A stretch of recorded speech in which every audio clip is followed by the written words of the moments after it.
Mon mari m'a frappé devant sa mère, mais c'est la réaction de celle-ci qui a stupéfié tout le monde. Pendant 3 ans, j'ai vécu sur la pointe des pieds avec David.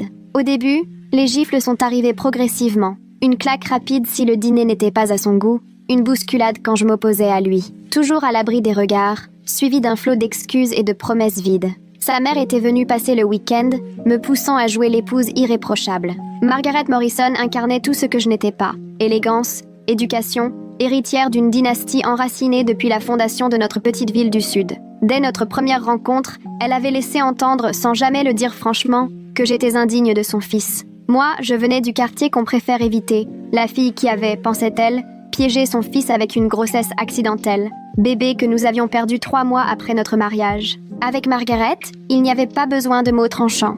Elle s'arrangeait pour que je me sente insignifiante, rien qu'en posant son doigt ganté sur un meuble à la recherche d'un grain de poussière, en évoquant d'un ton méprisant les mérites de tels produits ménagers, ou en glissant mine de rien que l'ex de David cuisinait divinement bien et venait d'une famille bien sous tout rapport. Chacune de nos interactions était un examen où j'avais d'avance 0. Chaque mot me rappelait ce que je n'aurais jamais. Pendant ce week-end, j'ai préparé tout ce qu'elle aimait. Sandwich aux concombres sans croûte, thé Earl Grey à la température parfaite, bœuf Wellington mitonné 6 heures durant. J'ai briqué la maison 2 fois, passé l'aspirateur sur des tapis des Jeannettes, fait briller de l'argenterie immaculée. Je me suis mordu les lèvres à chacune de ces pics sur mes recettes, mes habits, ou la façon dont je disposais les fleurs dans la chambre d'amis. Dans ses yeux, j'avais l'air d'une tache sur son joli salon, embarrassante mais dont on évite de parler directement. Sa désapprobation planait, palpable, dans chaque recoin. L'incident est parti de rien, comme souvent. J'ai dressé la table avec la porcelaine de valeur destinée au dîner, par distraction. J'étais si stressée à l'idée de faire bonne impression que mes mains tremblaient en prenant les assiettes du haut de l'armoire. Ces Haviland délicatement fleuries, héritage de sa grand-mère, chaque pièce valant davantage qu'une semaine de mon salaire à la librairie. En voyant la vaisselle sortie, David a viré écarlate, la veine de sa tempe battant fort, signe que la tempête approchait. « Mais qu'est-ce qui t'arrive ?» a-t-il lancé à voix basse, glacial, ce ton qui m'effrayait tant. « Je t'ai dit que ces assiettes, c'était pour ce soir quand les Henderson viendront. Tu sais combien elles valent? Bien plus que ce que tu gagnes en un mois. Je suis désolée, ai-je murmuré, déjà en train de tout débarrasser à la hâte, prenant 1000 précautions avec les précieuses assiettes. Je vais les laver et tout remettre à sa place. Je ferai attention, promis. » Sa mère, elle, sirotait son thé dans une tasse fragile, le rouge à lèvres impeccable sans trace sur le rebord. Je pensais naïvement que sa présence me protégerait, qu'il n'oserait jamais révéler sa vraie nature devant celle qu'il voulait tant impressionner, même plus que moi. Je me trompais lourdement. David a saisi mon poignet d'une poigne si dure que j'ai senti mes os craquer, ses doigts encerclant tout mon bras maigre. « Tu n'écoutes donc jamais? Trop bête pour comprendre des consignes simples. Il va falloir que je te le dise combien de fois? » La panique familière m'a envahie, comme à chaque fois. D'abord les insultes qui m'annihilaient, puis les traces violettes que sa main laisserait sur ma peau pour des jours. Cette façon de me faire porter tous ses malheurs. J'ai tenté de me dégager, mais il a serré plus fort encore, les larmes me montant aux yeux tant j'avais mal. « S'il te plaît », ai-je soufflé, cherchant le regard de sa mère, espérant qu'elle intervienne. « Tu me fais mal. » Mais elle n'a pas sourcillé, continuant de boire comme si de rien n'était, aussi absente que devant une émission ennuyeuse. Je savais qu'elle me tiendrait responsable, que, pour elle, j'avais monté un drame, humilié son fils, et que j'étais du genre de femme à pousser les hommes à bout. C'est là qu'il l'a fait, devant elle, dans leur salle à manger impeccable avec son lustre et sa grande table héritée des ancêtres. Il m'a giflé si violemment que mes oreilles ont sifflé. Un goût de sang m'est monté à la bouche. J'ai été projetée contre le buffet, la hanche cognant un coin. J'ai attrapé de justesse un vase en cristal plein de roses qui a failli s'écraser. Comme si, en prime, j'avais été la maladroite qui ne savait pas même encaisser les coups sans mettre en péril les trésors familiaux. Je suis restée là, abasourdie, la joue en feu, attendant que sa mère s'indigne, proteste, dise quelque chose, n'importe quoi. Toujours si obsédée par l'image, la réputation, le qu'en dira-t-on, la violence sous ses yeux aurait dû dépasser les bornes, au moins heurter son sens des convenances. Au lieu de ça, elle a reposé sa tasse dans un petit tintement, puis a posé sur son fils un regard implacable. Le bruit résonnait dans le silence, presque solennel. « David Anthony Morrison », a-t-elle dit d'une voix si nette et tranchante que le silence semblait palpable, sa main à lui demeurant suspendue dans l'air. Ce n'était ni le choc ni la colère dans sa voix, encore moins de l'indignation. Non, c'était autre chose. Une autorité glacée chargée de tout ce qu'elle savait déjà sur la véritable nature de son fils. C'est sans doute ce même ton qui avait dû lui glacer le sang enfant, quand il brisait quelque chose de précieux ou salissait la maison impeccablement tenue.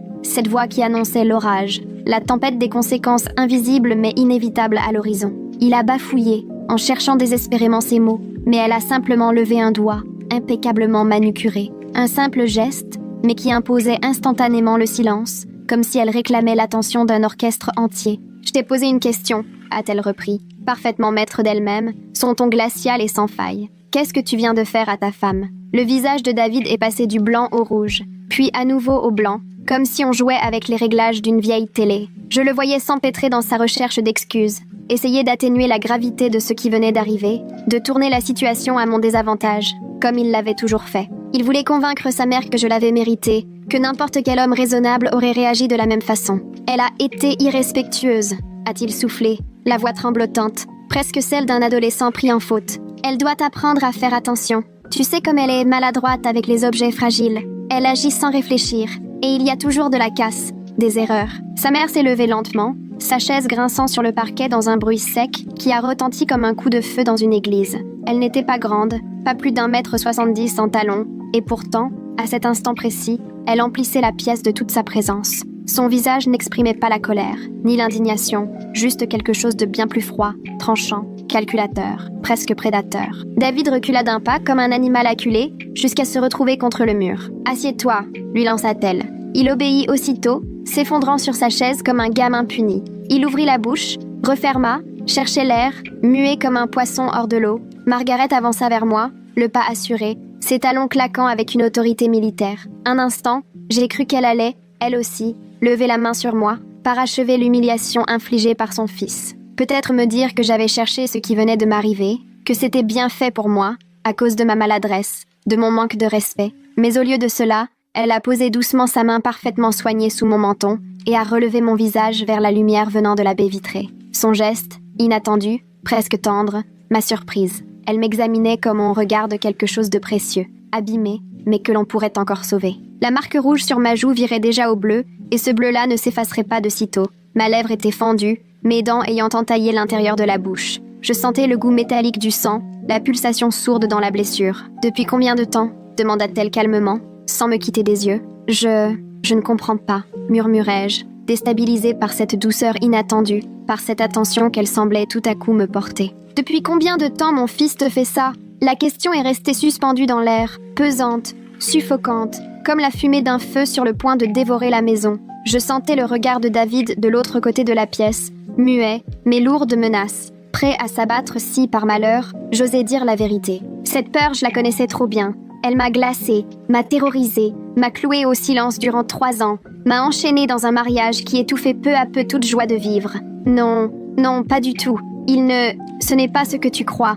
Les mensonges me venaient sans effort, tant ils avaient été répétés. « Ne me mens pas », dit-elle, la voix basse mais implacable, frappant comme le métal. « Je t'observe depuis 3 ans. Je sais reconnaître la peur sur le visage d'une femme. Je vois bien ta manière de te retenir, tes sourires qui sonnent faux, ton sursaut à chaque porte qu'on claque, ou voix qui monte un peu trop fort. » Puis elle s'est tournée vers David, et sa voix, à peine un murmure, glaçait bien plus sûrement qu'un hurlement. « Quand vous êtes rentrés de votre lune de miel il y a 3 ans, tu avais un bel œil au beurre noir. Tu as raconté t'être cogné sur le bateau, au coucher du soleil, ou contre une porte, je ne sais plus. Je savais que tu mentais, mais j'ai cru un moment que c'était elle qui t'avait frappé et, quelque part, j'étais presque soulagée de te savoir mariée à une femme qui n'a pas peur de se défendre. » La bouche de David s'est ouverte, figée d'abord de surprise, puis de déni, et bientôt d'un début de panique. « Maman, je t'ai élevée autrement, » a-t-elle continué, tandis que sa voix montait, grondante comme l'orage qu'on sent venir. « Je t'ai appris à protéger, pas à terroriser. Je voulais faire de toi un homme digne,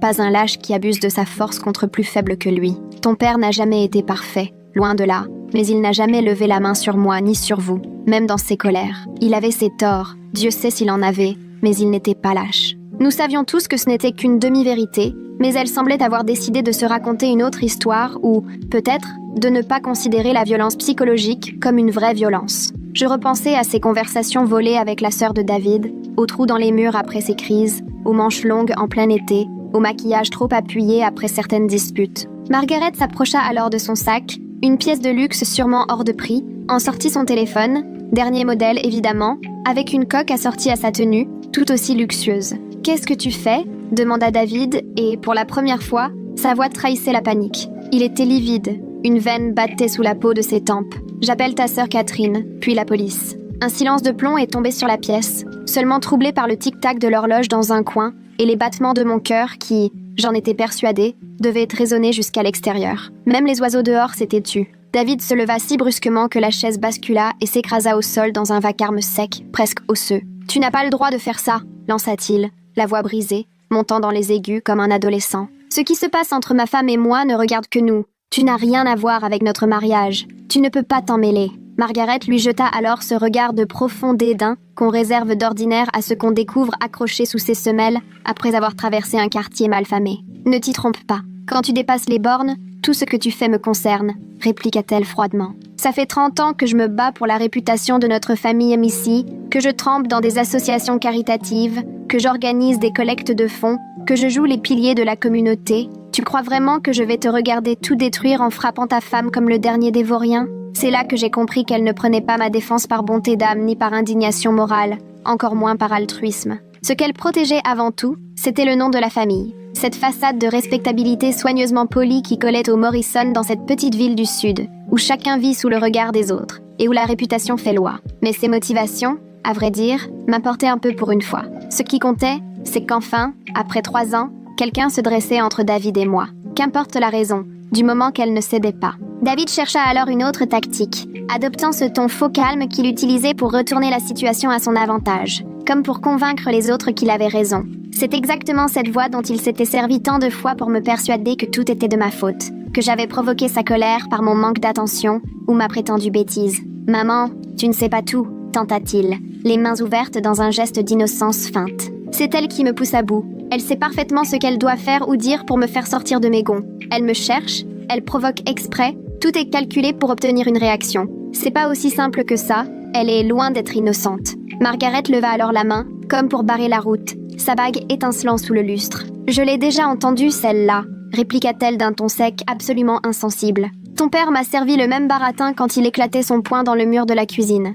J'ai entendu ces excuses de la part de tous les hommes assez lâches pour rejeter la responsabilité de leurs actes sur les autres. À chaque fois, le même refrain. Accuser sa victime faute d'avoir la moindre maîtrise de soi. » Elle tourna son visage vers moi, et pour la première fois depuis que je la connaissais, il émanait d'elle une douceur, presque une tendresse maternelle dont je n'avais jamais eu droit. Pas même avec ma propre mère, morte quand j'avais 16 ans. « Va faire un sac », me dit-elle dans un souffle. « Ce soir, tu viens dormir à la maison. On verra le reste après. »« Je peux pas », ai-je répliqué aussitôt, les mots sortant tout seuls, comme par réflexe après toutes ces années à céder devant David. « Il faut que je prépare le repas pour les Henderson. Ils débarquent à 19h et j'ai encore tout à finir. Le rôti est au four, le dessert c'est pas fait. Il faut que je reste pour tout préparer. David devra apprendre que chaque action a ses conséquences, » m'interrompit-elle d'une voix sans appel. « Et toi, tu dois te rappeler que tu es un être humain, que tu as ta dignité, que tu n'es ni leur bonne, ni un sac de frappe, ni un objet qu'on remplit de corvées. Si le dîner est si important, les Henderson peuvent toujours commander des pizzas. » David s'approcha alors, le visage brusquement empourpré de cette teinte sombre et menaçante qui annonçait toujours le pire. « Elle ne va nulle part, » lança-t-il, la voix grave, ce grondement sourd qui m'avait glacé des années durant. « C'est ma femme, on l'a juré devant Dieu et tout le monde, pour le meilleur et pour le pire, en santé comme en maladie, jusqu'à la mort. On ne quitte pas tout pour une simple dispute, on n'abandonne pas à la première contrariété. » Pour la première fois, Margaret Morrison esquissa un sourire. Ce n'était pas un sourire aimable. C'était celui d'une chasseuse qui sent sa proie prise au piège et savoure le moment avant de frapper. « Eh bien, justement, » lâcha-t-elle en sortant de son sac une pochette épaisse, façon magicien tirant un tour de son chapeau. « Elle est sur le point de devenir ton ex-femme. » Le dossier était impressionnant, bourré de photos et de documents que je n'avais jamais vus, maintenus par des élastiques et des trombones. Margaret étala le tout sur la grande table en acajou, avec le sérieux d'une joueuse de poker triant sa main lors d'une partie où la mise serait la vie des uns et des autres. « 3 ans d'archives, » annonça-t-elle, d'une voix tranquille, comme si elle parlait du temps qu'il fait ou des dahlias du jardin. Chaque bleu, chaque excuse, chaque apparition aux réunions de famille, avec ses blessures qu'on mettait sur le compte de la maladresse ou d'incidents banals. Sur les photos, les preuves sautaient aux yeux, d'une précision glaçante. Moi, au dîner de Noël, des marques de doigts sur les bras, à peine visibles sous la manche, mais dévoilée par le flash. Au brunch de Pâques, la lèvre fendue, soi-disant à cause du chat alors que je portais les courses. À mon anniversaire, un œil au beurre noir camouflé sous une grosse couche de maquillage et l'éclairage bien calculé, mais impossible à rater pour qui voulait voir. « Mais comment tu as eu tout ça ?» ai-je murmuré, stupéfaite devant ces images que j'avais moi-même effacées de ma mémoire, preuve tangible d'une douleur soigneusement cachée. « J'ai engagé un détective privé il y a 2 ans », répondit-elle d'un ton égal, comme si elle parlait de l'entretien du jardin. Quelqu'un de discret, qui connaît bien ce type de situation familiale. Je me doutais qu'il se passait des choses, mais je voulais des preuves, du concret. Je n'allais pas agir sur de simples soupçons. L'enquêteur avait, à l'évidence, fouillé dans le moindre détail. Il y avait là des dossiers médicaux de la clinique, où j'étais allée me faire recoudre après que David m'a projeté contre la table basse à cause d'une dispute sur ses dettes de jeu. Des relevés bancaires prouvaient que mes salaires étaient tous versés sur un compte contrôlé uniquement par David, sans que j'aie le moindre accès à mon argent. Mes relevés téléphoniques faisaient état de mes appels à ma sœur, à chaque fois interrompus dès que David rentrait à l'improviste. Il y avait aussi des photos prises au téléobjectif à travers nos fenêtres. On y voyait David m'agrippant, me criant dessus, me coinçant dans un coin, le poing levé. Sans oublier les enregistrements de nos disputes, captés on ne sait comment avec des micros dont j'ignorais l'existence. L'enquêteur avait même interrogé nos voisins, qui avouaient avoir souvent entendu des hurlements et le bruit de choses qui se brisaient à travers les murs, mais jamais il n'avait appelé la police, préférant ne pas s'en mêler. Il avait parlé à mes collègues,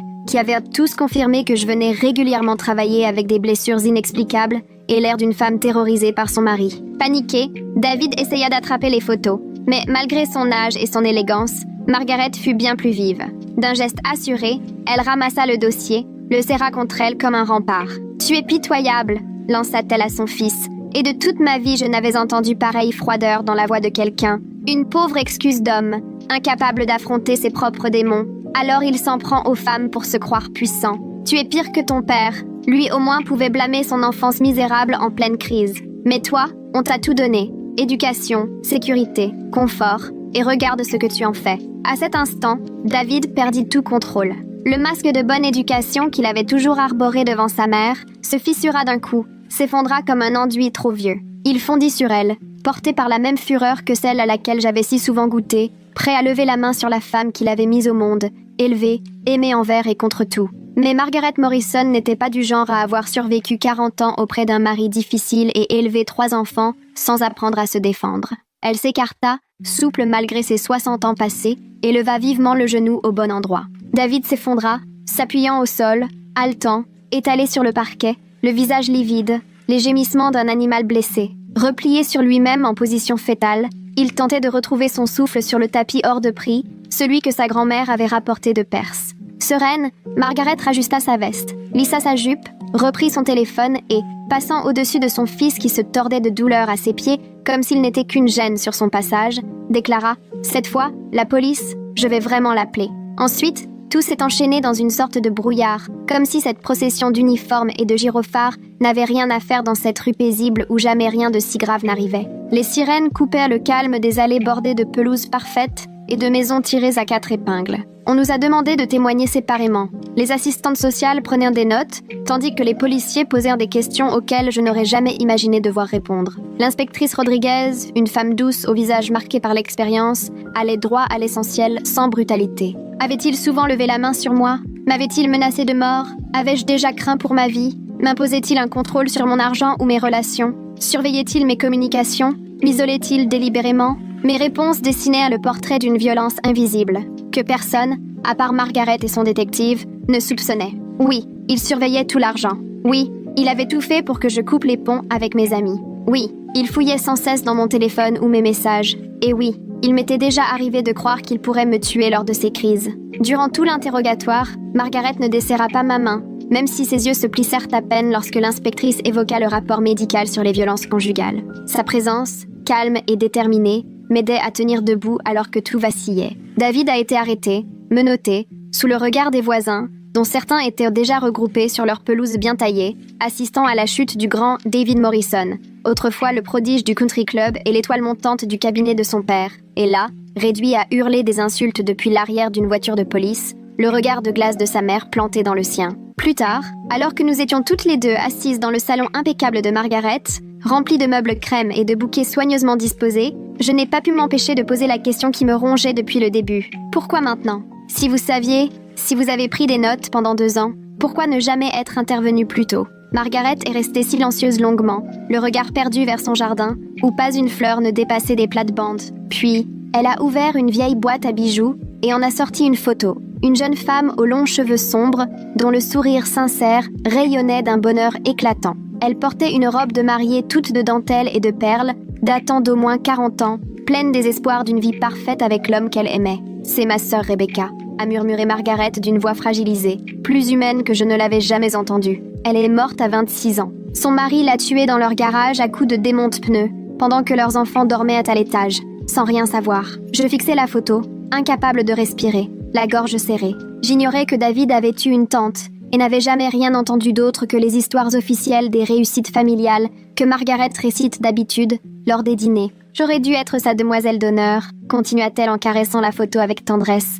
À la place, j'ai porté son cercueil 6 ans plus tard. Ce jour-là, sous la pluie au bord de sa tombe, je me suis juré de ne plus jamais détourner le regard ni laisser une femme de ma famille vivre un tel calvaire, quoi qu'il arrive. « Mais vous ne m'avez jamais aimé », ai-je objecté, perdu devant cette confidence. « Vous m'avez toujours fait sentir que je n'étais pas digne de David. Vous remettiez sans cesse tout ce que je faisais en question, et j'avais constamment cette sensation de ne jamais pouvoir être à la hauteur. » Margaret poussa un profond soupir, et pour la première fois, toute la fatigue de ses 64 ans semblait lui peser. « Je croyais que d'une certaine façon, je vous protégeais, » admit-elle. « Je pensais qu'en vous poussant à partir, en vous montrant que cette famille n'était pas faite pour vous, vous iriez mieux ailleurs, en sécurité. Mais devant votre fidélité, votre espoir, cette certitude que l'amour pouvait tout réparer, tout cela si proche de ce qu'était Rebecca, j'ai compris qu'il fallait changer d'approche. » Elle attrapa alors un nouveau dossier, encore plus épais, débordant de pièces juridiques et de courriers divers. Il me fallait rassembler de quoi envoyer David en prison, pas juste l'obliger à suivre quelques stages inutiles sur la gestion de la colère. J'avais besoin d'un dossier inattaquable, suffisamment solide pour convaincre un juge de l'écarter définitivement de votre vie. Les preuves, implacables et soigneusement compilées, venaient de partout. 3 années de documents, rien ne manquait. Dans ce dossier, il y avait même des certificats médicaux datant de notre lune de miel, quand, sous prétexte d'une mauvaise chute dans l'escalier, mes blessures laissèrent déjà deviner qu'on m'avait poussée. S'ajoutèrent des rapports de police rédigés à l'initiative de voisins trop inquiets pour l'avouer, et les témoignages de commerçants ou de prestataires, témoins directs du comportement dominateur et abusif de David en public. Je devais être sûre et certaine, poursuivit Margaret, la voix empreinte d'un mélange de tristesse et de détermination évoquant sa sœur disparue. On n'aurait qu'une seule chance de le faire tomber et de le mettre à l'abri, là où il ne pourrait plus vous atteindre. Si j'avais agi trop tôt, sans preuve suffisante, il serait vite devenu plus paré, plus rusé. Il vous aurait isolé complètement, coupé de tous ceux qui pouvaient en vous tendre la main, et, la prochaine fois, je crains que cela n'aurait pas eu de fin. La procédure de divorce a duré 8 longs mois, rythmée par des batailles épuisantes, tant dans les tribunaux que dans les cabinets d'avocats du département. Margaret a réglé sans discuter les honoraires de la meilleure avocate spécialisée en violence conjugale, Patricia Chen, une femme redoutable pour ceux qui s'en prennent aux femmes, et dont aucune cliente n'a, semble-t-il, eu à craindre de ses anciens conjoints après la séparation. Menue, pugnace, mais dotée d'une force et d'une détermination sans faille pour protéger les victimes. De son côté, David a contesté chaque point, recrutant à prix d'or toute une équipe pour prouver devant la juge que j'étais la seule coupable. Selon eux, j'avais provoqué sa violence par ma maladresse, par mes prétendus échecs de femme au foyer, aller jusqu'à le piéger pour mieux détruire sa vie ensuite. Ils m'ont fait passer pour une manipulatrice et une croqueuse de diamants, mais lorsqu'ont été présentées les photos, leur argumentaire s'est écroulé. Les rapports médicaux ont fini de convaincre la juge, et le témoignage de la détective privée engagée par Margaret a anéanti toute tentative de faire croire à une violence mutuelle ou provoquée.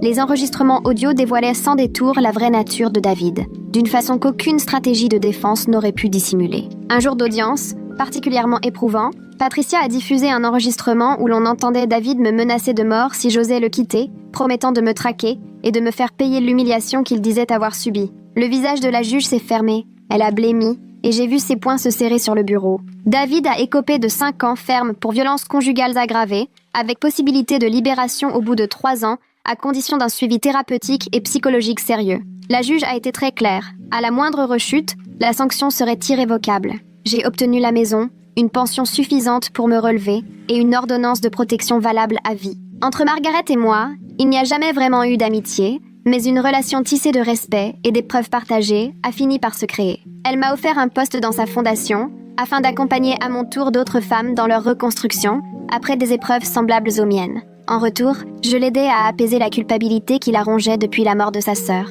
celle de n'avoir rien vu venir à temps. Le jour du jugement, Margaret m'attendait sur le perron du tribunal. Tandis que David sortait, menotté, Hurlant sa haine et des menaces qui résonnaient sinistrement contre les murs, elle s'est tournée vers moi et m'a soufflé une phrase gravée dans ma mémoire. « Rebecca t'aurait beaucoup aimé », a-t-elle murmuré, la voix étranglée par une émotion rare chez elle. « Tu es bien plus forte que nous le pensions, toutes les deux. Plus forte qu'elle, et sûrement plus forte que je ne l'étais, à l'époque où j'ai dû faire mes choix. 6 mois plus tard, j'ai finalement commencé le bénévolat dans un foyer pour femmes, 3 villes plus loin, assez loin pour me sentir à l'abri, mais assez proche pour me sentir utile. J'utilisais mon expérience pour aider des femmes à détecter les signaux que, moi j'avais longtemps ignorés ou minimisés, et leur rappeler qu'elles méritaient infiniment mieux que la peur et la souffrance qu'on leur présentait comme de l'amour. J'ai découvert que Margaret finançait ce foyer de façon anonyme depuis des années, mettant son chagrin et sa culpabilité au service du sauvetage de ces femmes pour, en quelque sorte, racheter ce qu'elle n'avait pas pu empêcher pour Rebecca. Ce travail me demandait plus que tout ce que j'avais connu, m'épuisait bien plus que je ne l'aurais cru, tant il ramenait à la surface des histoires familières, la même détresse mêlée d'espoir dans le regard des autres, les mêmes batailles pour accéder à la justice et retrouver un endroit sûr. Mais c'était aussi profondément réparateur. Peu à peu, il me transformait. 1 an après la fin du divorce, j'ai reçu une lettre de David, écrite depuis sa cellule. Juste voir l'adresse sur l'enveloppe m'a glacée, au point que j'ai failli la jeter sans l'ouvrir. Mais j'ai pris sur moi malgré la panique. 5 pages de manipulation et de culpabilisation, dans lesquelles il essayait encore de me faire douter, de s'absoudre et de semer l'idée d'une éventuelle réconciliation à sa sortie de prison. C'était exactement ce genre de manipulation mentale dont il avait toujours eu le secret, les mêmes méthodes qui m'avaient piégée pendant 3 ans. Il évoquait ses remords, les progrès accomplis grâce à son suivi en prison, il admettait enfin ses fautes, promettait que tout cela ne se reproduirait jamais. Il se posait en victime de ses propres démons, un homme submergé par un amour trop intense, mais qui aurait désormais compris comment mieux exprimer ce qu'il ressent. Sa lettre était un concentré de manipulation, jouant sur toutes les cordes sensibles qu'il connaissait pour m'atteindre. Souvenirs idéalisés, promesses d'un futur radieux, si je lui laissais une seconde chance, menaces à peine voilées cachées sous des déclarations d'amour et de dévouement. Je l'ai déchiré après le premier paragraphe, mais j'ai gardé l'enveloppe. Ma thérapeute m'avait averti qu'il essaierait forcément de rétablir le contact et que je devais conserver toute trace pour la police et le service de probation. Il y a des excuses qui arrivent vraiment trop tard. Certains ponts ne doivent jamais être reconstruits. Certaines personnes ne changent pas, peu importe les plus belles promesses prononcées dans une cellule où la seule occupation consiste à perfectionner ses mensonges.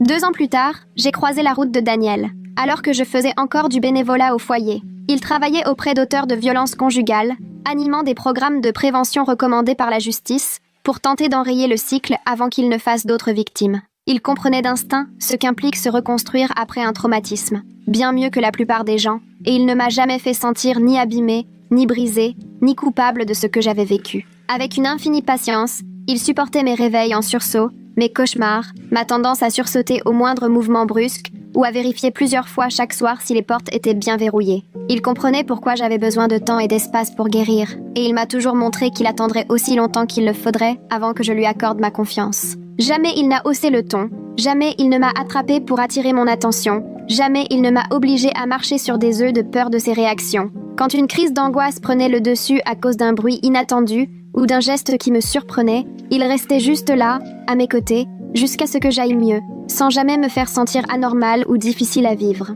Au bout de 2 ans de patience exemplaire, quand il m'a demandé en mariage, Margaret a été la première à qui j'ai passé un coup de fil. « Tu es sûre de toi cette fois-ci » m'a-t-elle demandé, la voix lourde de nos souvenirs communs et la conscience pleine de tout ce qui aurait pu mal tourner. « J'en suis certaine », lui ai-je répondu, presque surprise par la force tranquille qui m'habitait. Avec lui, je me sens en sécurité, bien plus que je n'aurais jamais cru possible. Il voit ma force, au lieu de vouloir la détruire. Il y a eu un silence à l'autre bout du fil. Puis Margaret a ajouté « C'est bien, tu mérites de te sentir en sécurité. Tu mérites quelqu'un qui te valorise, pas quelqu'un qui t'éteint. » Pour notre mariage, en toute intimité dans le jardin du foyer où nous avions tous deux été bénévoles, je portais autour du cou le collier de perles de Rebecca. Margaret me l'avait prêté, en guise de quelque chose de vieux et d'emprunté. Au moment où elle refermait le fermoir délicat sur ma nuque, les mains tremblantes, elle m'a glissé à l'oreille. Elle aurait voulu que tu aies ceci. Elle aurait voulu que tu retrouves le bonheur après tout ce que tu as enduré. Ce collier était magnifique, chaque perle parfaitement assortie et lumineuse. Mais surtout, il représentait une bénédiction d'une femme que je n'avais jamais connue, mais dont l'histoire m'avait sauvée d'une façon qu'elle n'aurait jamais pu imaginer. Cette année-là, David est sorti de prison plus tôt pour bonne conduite, après avoir suivi des programmes de gestion de la colère qui n'avaient clairement rien résolu de ses problèmes profonds. Il a violé son interdiction d'approcher à 2 reprises dès le premier mois. Une fois en venant à la librairie où j'avais travaillé, une autre en me suivant jusque dans le supermarché pendant que je faisais mes courses. À chaque fois, il prétendait qu'il s'agissait d'une coïncidence, qu'il n'avait même pas remarqué ma présence avant qu'il ne soit trop tard pour faire demi-tour. Il jouait la carte du repentant auprès de la police, expliquant qu'il voulait juste se reconstruire, sans aucunement chercher à déranger son ex-femme. Mais je n'étais pas dupe. Je reconnaissais ce jeu parfaitement orchestré, sa manière de se montrer juste assez pour que je le remarque, le petit sourire en coin qui signifiait qu'il restait capable de m'atteindre quand il le voulait. C'était une énième tentative d'intimidation, pour me rappeler que je ne serais jamais tout à fait libre de lui. La juge n'a pas été dupe de la comédie de David. Elle l'a renvoyé en prison pour 2 ans supplémentaires, en l'avertissant que la moindre récidive lui vaudrait une peine bien plus lourde. Il y a des gens, a constaté Margaret avec sa franchise coutumière, qui ne retiendront jamais la moindre leçon, simplement parce qu'ils ne croient pas en avoir à tirer. Daniel et moi sommes mariés depuis 7 ans maintenant, avec 3 enfants, des jumeaux de 5 ans et une petite fille de 3 ans à peine. Parfois, quand l'un de mes fils se met en colère et serre les poings, je le surveille du coin de l'œil, avec la vigilance qu'une survivante peut avoir. Je lui apprends à dire ce qu'il ressent, à s'isoler un moment quand la colère monte, à ne jamais utiliser sa force contre plus faible que lui. Nos discussions sont adaptées à leur âge, mais sans rien édulcorer. On explique que la colère est une émotion normale, mais que taper n'est jamais permis. On fait des exercices de respiration, on compte jusqu'à 10, on invente des jeux de rôle pour mieux apprivoiser la frustration et la déception. Ma fille, elle, a le même petit caractère bien trempé que Margaret au même âge, une vraie volonté de faire, et une détermination à ne jamais laisser passer la moindre injustice. À peine âgée de 4 ans, un garçon l'a poussée en bas du portique à la maternelle parce qu'ils se disputaient pour une place sur la balançoire. Plutôt que de pleurer ou de se précipiter vers une adulte, elle s'est redressée, s'est avancée vers lui et a déclaré d'une voix ferme que ce n'était pas acceptable, qu'il devait s'excuser et apprendre à se comporter mieux. L'enseignante m'a confié ensuite que c'était la réaction la plus impressionnante qu'elle ait jamais observée chez un enfant aussi jeune face à une situation d'intimidation. J'ai ressenti un mélange de fierté et d'inquiétude, fière de voir la force de ma fille, mais anxieuse à l'idée qu'elle puisse avoir à s'en servir un jour, dans des situations où je serais incapable de la protéger. Pour nos enfants, Margaret est Mamie Maggie, et ils l'aiment de cette tendresse intense que les petits réservent aux grands-parents qui les remplissent de cadeaux et font preuve d'une patience sans borne devant leurs questions et leurs jeux farfelus. Elle les emmène au musée, au zoo, leur fait partager sa passion pour l'art et l'histoire, et leur raconte des histoires soigneusement aménagées où leur maman courageuse triomphe d'un dragon et rencontre un prince bienveillant. Jamais elle n'a évoqué le fait que le dragon était son propre fils, et j'espère qu'elle n'aura jamais à le faire. Certains secrets de famille sont faits pour rester bien enfouis, surtout quand ils concernent ceux censés nous aimer et nous protéger. Quand mon fils aîné m'a demandé pourquoi Daniel n'était pas mon premier mari, je lui ai donné une version adaptée à son âge. Parfois, les adultes se trompent sur la personne qu'ils épousent. Il arrive que certains ne soient pas aussi gentils qu'ils veulent le faire croire. Mais ce qui compte, c'est qu'on a toujours la possibilité de recommencer et de trouver le véritable amour auprès de quelqu'un qui nous respecte. Le mois dernier, ma fille m'a questionné sur les fines cicatrices de mes bras, ces marques devenues discrètes avec le temps, mais jamais complètement effacées, comme les fantômes d'anciennes blessures qui me rappellent sans cesse mon passé. Je lui ai expliqué que, parfois, les gens qu'on aime peuvent nous faire du mal, mais ce n'est pas une raison pour continuer à l'accepter. Que, souvent, le plus grand courage, c'est de s'éloigner de celui qui prétend nous aimer alors qu'il nous détruit. Elle a hoché la tête, grave, absorbant en silence des vérités que nul enfant ne devrait avoir à entendre. Puis elle m'a demandé si c'était la raison pour laquelle je travaille là où des femmes viennent chercher du réconfort. Pourquoi il m'arrive de recevoir des appels le soir, de femmes effrayées et en larmes. Oui, lui ai-je répondu, c'est exactement pour ça. J'espère de tout cœur que mes enfants n'auront jamais à comprendre ce que ces cicatrices signifient, qu'ils n'auront jamais à connaître les détails de ce que j'ai vécu avant leur naissance. Mais si jamais l'un d'eux se retrouvait confronté à une situation similaire, j'espère qu'il retiendra ce que j'essaie de leur transmettre, qu'ils peuvent choisir, qu'ils ne doivent pas confondre l'abus avec l'amour, la peur avec la protection, la domination avec la gentillesse. Margaret Morrison m'a appris que la famille, ce n'est pas qu'une question de sang, d'ADN ou de nom. C'est surtout ceux qui restent à vos côtés quand tout part en vrille, qui se dressent pour vous protéger, même imparfaitement, même si leurs intentions ne sont pas toujours pures, même s'ils arrivent avec du retard, rattrapés par leurs propres failles et leur culpabilité. Elle m'a aussi montré que, parfois, celle qui vous sauve n'est pas celle à qui vous pensiez accorder votre confiance. Celle qui vous semblait ennemie se révèle la plus précieuse alliée. Le salut arrive parfois de là où on ne l'attend pas. Une belle-mère qu'on croyait hostile. Une femme qui, pendant des années, vous faisait sentir étrangère mais qui, en silence, réunissait tout ce qu'il fallait pour vous protéger. Il y a 3 semaines, Margaret m'a téléphoné pour m'annoncer une nouvelle qui, sans me surprendre, m'a serré la gorge d'angoisse. David venait encore de se faire arrêter, cette fois pour avoir agressé sa nouvelle compagne sur un parking parce qu'elle avait voulu partir. Elle n'avait que 22 ans, à peine plus âgée que moi quand j'ai épousé David, et le même regard effrayé que j'apercevais jadis dans le miroir lors des pires moments. « Il ne changera jamais !» a soufflé Margaret, fatiguée mais pas vraiment surprise. Mais au moins, cette fois, quelqu'un la croira tout de suite. Cette fois, il y aura des conséquences avant que ça ne devienne trop grave, avant qu'il ait des années pour l'enfermer dans sa toile. J'ai accepté de témoigner à son procès pour raconter ce qu'est vivre sous l'emprise permanente de quelqu'un qui prétend vous aimer. Le procureur dit que mon témoignage, associé au dossier de Margaret et aux blessures de la jeune femme, devrait suffire à le mettre hors d'état de nuire pendant longtemps, grâce aux lois sur la récidive. Certains dragons ne cessent jamais de cracher du feu. Ils ne savent pas dominer leur violence. Mais parfois, quand on a beaucoup de courage et un peu de chance, on croise quelqu'un prêt à se jeter entre nous et les flammes. Parfois, c'est la personne qu'on espérait. Un ami, un proche, quelqu'un qui vous aime sincèrement. Et parfois, c'est celle dont on n'aurait jamais imaginé qu'elle se batte pour nous. Le fait de survivre ne rend pas invincible, contrairement à ce qu'on entend souvent et qui rassure face à l'horreur du monde. Non, survivre ouvre les yeux sur une force intérieure dont on soupçonnait à peine l'existence. Une force qui dormait en attendant la bonne rencontre ou le bon moment pour émerger. Margaret Morrison a perçu cette force chez moi bien avant moi-même, avant même que j'ose croire mériter mieux. Et parce qu'elle l'a reconnue, parce qu'elle s'est acharnée pendant des années à réunir patiemment les preuves qui me libéreraient, non seulement je m'en suis sortie, mais j'ai pu commencer à vivre vraiment. Parce qu'elle a eu le courage d'affronter son propre fils pour prendre la défense d'une belle fille qu'elle avait tout fait pour éloigner, j'ai eu droit à une nouvelle vie. J'ai pu aimer, avoir des enfants, aider d'autres femmes à échapper à leur propre enfer. L'amour, parfois, ressemble à toute autre chose que ce qu'on imaginait. Ce n'est pas forcément des bras qui réconfortent, ni des mots tendres ou des gestes affichés. Parfois, c'est une belle-mère tirée à 4 épingles qui collecte tranquillement des preuves, pendant que son fils détruit sa femme à petit feu. Ça peut prendre la forme de 3 ans de dossiers méthodiquement étoffés, attendant le moment idéal pour agir. Parfois, c'est un geste décisif et un coup de fil à la police.